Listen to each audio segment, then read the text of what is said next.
Now, while President Trump's support for regaining territory was a welcome boost for many people in Ukraine, few believe peace is around the corner. After 3.5 years of war, many Ukrainians have become numb to the headlines and are choosing selectively which news to follow. DW's Nimisha Jaiswal has more on the growing war fatigue. It can be tough to choose what to follow in the news when you are the news. It's definitely difficult. It takes effort, but personally, I can't do anything else because I've lost a loved one and my friends are at war. I can't do anything else.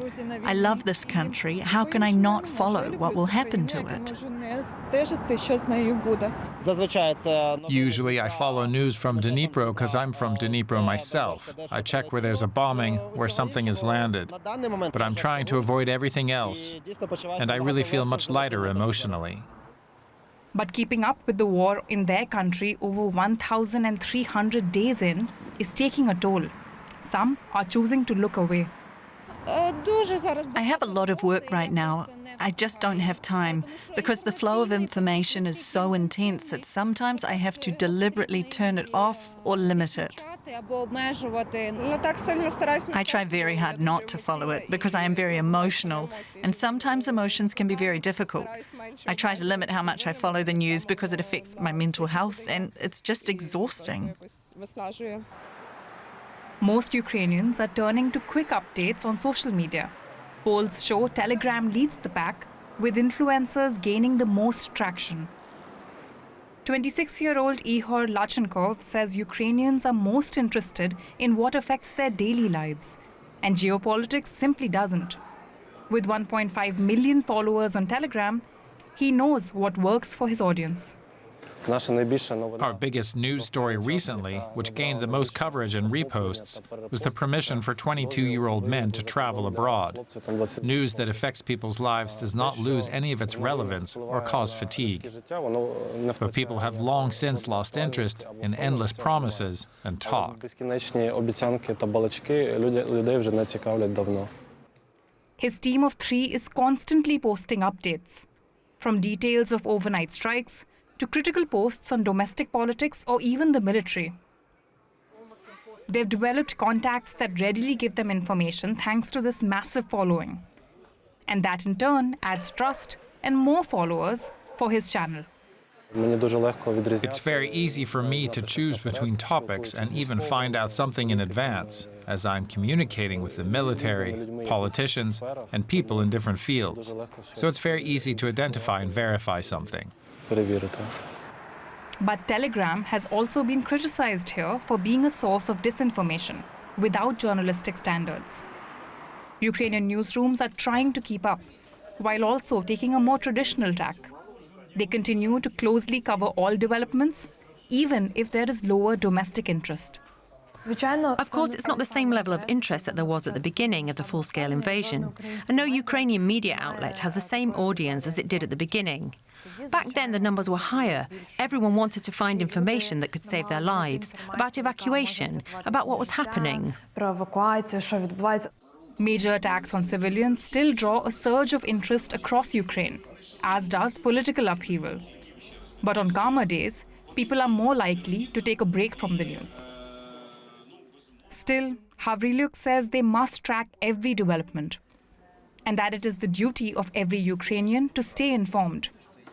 For many who work here, covering the war is a coping mechanism. We have a newsroom full of people whose husbands are at the front, who have suffered losses in their families. Our team has already lost colleagues who were mobilized, and there are dozens who continue to serve. So we're very much part of this broader context. And Ukrainians still expect it to be a long wait before they can truly look away for good. Anton Khrushchevsky is an executive director at the Kyiv International Institute of Sociology. He's led opinion polls in Ukraine, so he's a good man to speak to. Welcome to you, Anton. We've seen in that report some Ukrainians are tired of the news about war and geopolitics. What are the broader consequences of that countrywide fatigue at this point? So everyone, actually, yes, you're right. Lots of Ukrainians have fatigue because of war, and lots of people and experts think it could lead, for example, to more people are ready to surrender Ukraine or to end the war under any cost. But actually, we see the opposite. For the majority of Ukrainians, around 70%, the war is existential. So people say, yes, there are lots of fatigue. Yes, we are emotionally exhausted. But at the same time, Russians are our enemies who wants to destroy and kill us. So we need to continue resistance. Yes, we are tired, but we will continue resistance until war ends on some decent conditions for Ukraine. So fatigue, yes. What about public support? How strong is the public support and trust in the leadership in President Zelensky after these years? Our most recent poll in September shows that 59% of Ukrainians have trust in Zelensky. Actually, it's a very high trust level, especially compared to Western democracies.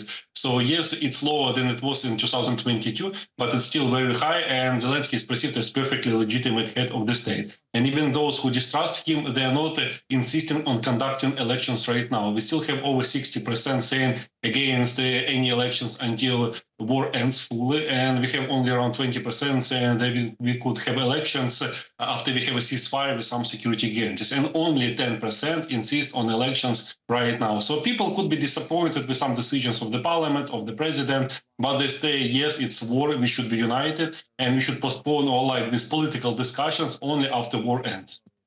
So that's at home in Ukraine. What about Ukraine's allies and from President Zelensky, I guess specifically to President Trump? Do Ukrainians have faith that the West has their back?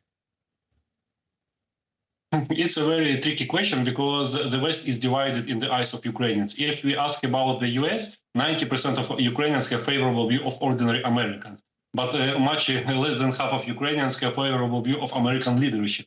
And actually, while early August, at least around 40% of Ukrainians believed the US was a Ukrainian strategic partner, now we still again have a situation when 60% saying that US is not a reliable partner for Ukraine. But as for the European Union, around 60% of Ukrainians still believe that the European Union is Ukraine's ally, good Ukrainian ally, and 70% are still willing strongly Ukraine to join European Union.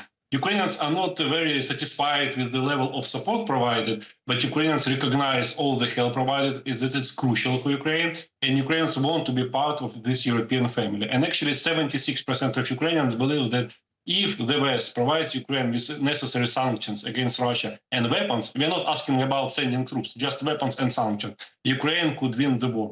So Ukrainians are saying we have the possibility with our strategic allies from Europe and USA. Yeah, to the outcomes, Donald Trump seemed to be very friendly with Putin recently at their summit in Alaska. Many were worried that it set the scene for the American president to make a lot of concessions to the Russian president. How confident are Ukrainians that a just peace deal is possible?